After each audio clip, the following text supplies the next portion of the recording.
So here we go, 1.5 pounds.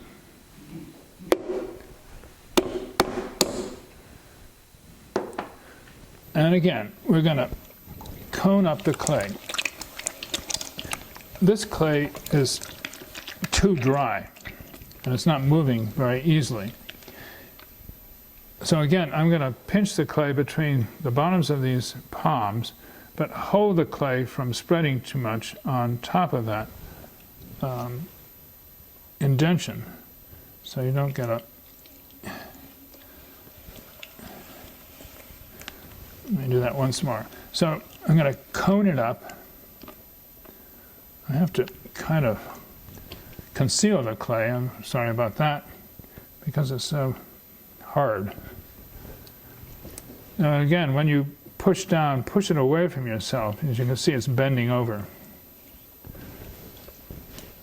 And catch the clay, push it down with this part of your left hand, and catch the clay on the right hand with this part of your right hand. And it will go into center. Because this clay is so hard, and it's right out of the bag, by the way, I'm going to fisticuff it. So I make a fist with my right hand and hold it against the left hand, and because the clay is rotating counterclockwise, I'll push in a clockwise direction against the rotation of the clay, so it holds it steady, my hand steady. Keep your hands together and make sure you got a lot of water, because this clay is already pretty dry. Your clay is softer and has more moisture in it. You don't need to do quite so much wetting down. Okay, we're going to open it up just the same way. The left hand thumb above the right hand thumb, and cradling the pot with your two palms, and come on down and push the clay away from the center with this part of your thumb. So you're not just making a well in the middle of the thing. Now we're going to trim this, so I want some clay in the bottom for trimming. And again, let's see how deep we've gone down, how far we've gone down.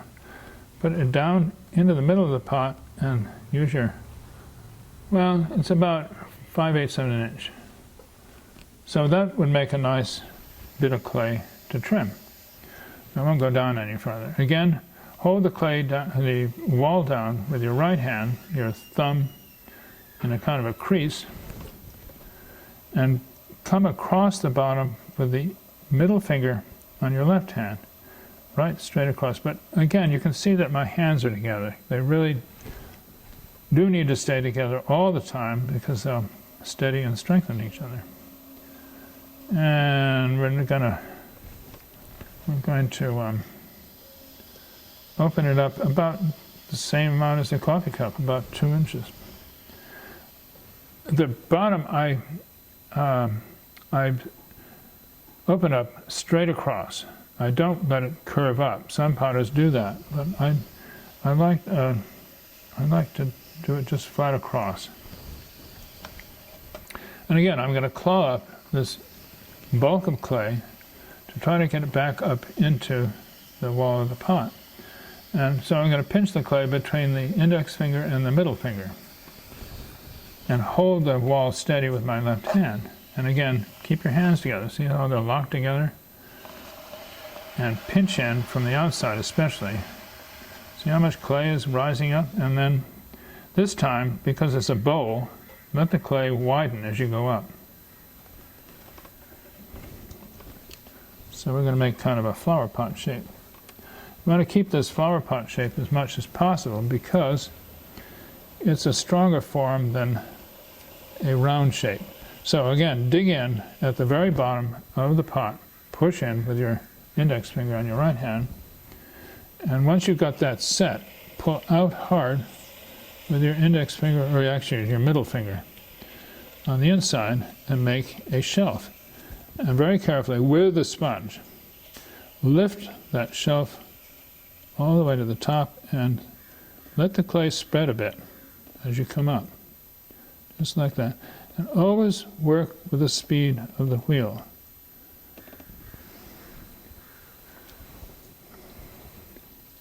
all the way to the top.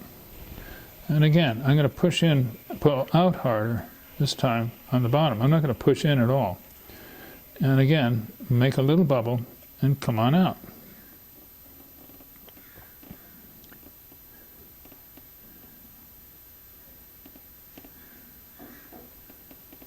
All the way to the top. And just take your time getting up there.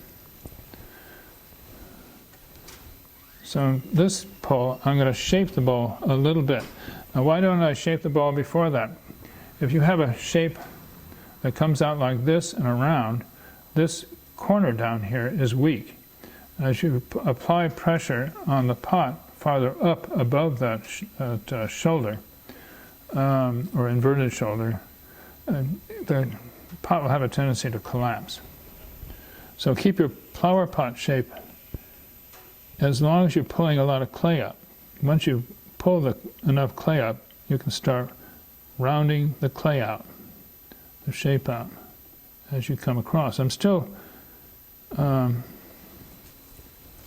thinning out the clay. Because this clay is so hard and dry, it's not moving terribly well, so I'm going to come up once more and try to thin it out a little more. And as I come up, I'm going to try rounding the pot out. So put in your head the idea of a round pot and tell yourself round and round and round we go as you come up the pot. So round and round and round and round. It gets a little monotonous. Round and round and round and round. And as we get towards the top, I'm going to stop a little bit and I'm just going to sort of etch in a rim. So just below the top of this rim, I'll hold my index finger just like that, and I'll start to pull the clay on the inside with my inside 3 fingers over on top of that index finger, just like that. I won't complete it. Now this thing could be, I shouldn't do this, but I'm going to come up once more. I think it's a little clunky. All right, put the rim in again. What I like to do at this point with a bowl is use one of those mud tool ribs. And the advantage to those are that it will help shape the pot. Also, it will tighten the clay wall and keep the pot from collapsing. So I'll use a mid-sized tool and just gently come down on the inside of the pot. And I don't push the knife edge into the side of the pot. I flatten the rib sort of downward, just like this, tilt it over. And as I come down, I'll sweep it like this, come across into the bottom of the pot, and round it up. What you want to avoid doing is coming straight down like this and pushing the heel of this rib down into this lower part of the bowl, and you'll have a pot that comes like this. So, to prevent that, we can get a little more on this.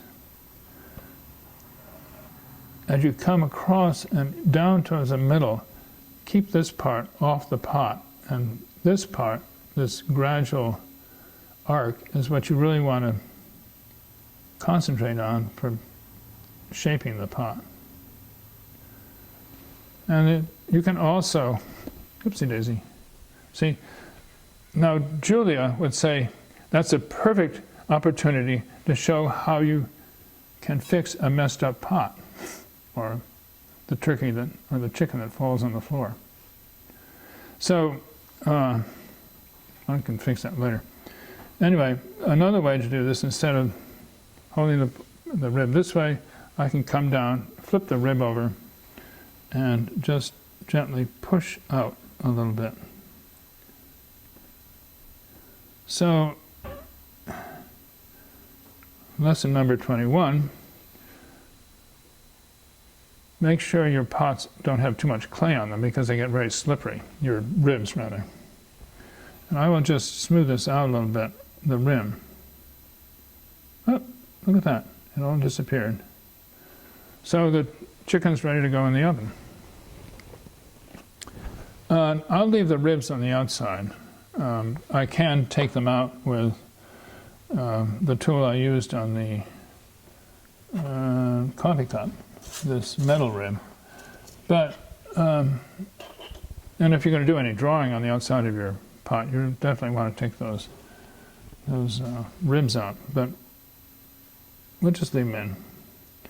And I'll come back down to the middle of this pot with my finger and just go gently back into them from this little bit off the side and down into the middle of it, and I'll make some little ridges.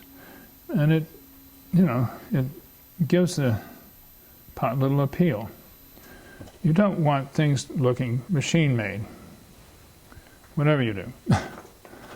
So, again, I'll use this tool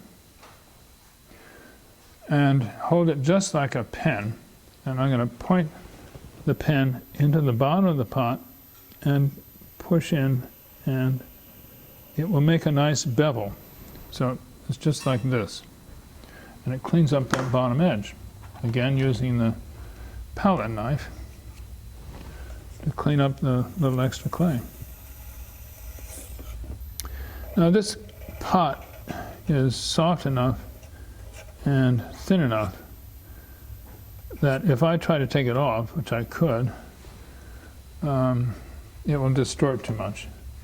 If you do want to take it off, leave some more clay in the bottom area so it'll have strength enough not to distort. And then you can scissor the pot like this, and after you cut it off, and just tip it up a little bit and then over onto a bat. The other thing you can do is take a sponge and wet the wheel head, the bat, and then when you pull the wire through, the pot will have a tendency to slide on the water. Hold another bat close to it, and you can slide the pot onto this other bat. We can try doing that if anybody wants to volunteer to hold the bat. So we have to find a volunteer.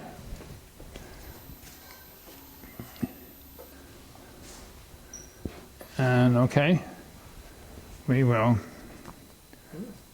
I don't think we can do it. So, oopsie daisy.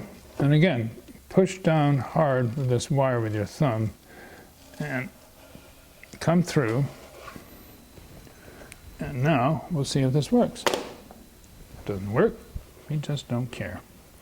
All right, come on, come on, come on, come on. Come on, come on, come on, come on. Here. Come on, come on, come on, come on.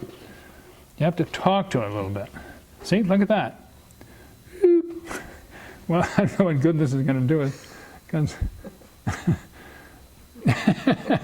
okay. Did you get the signal? That's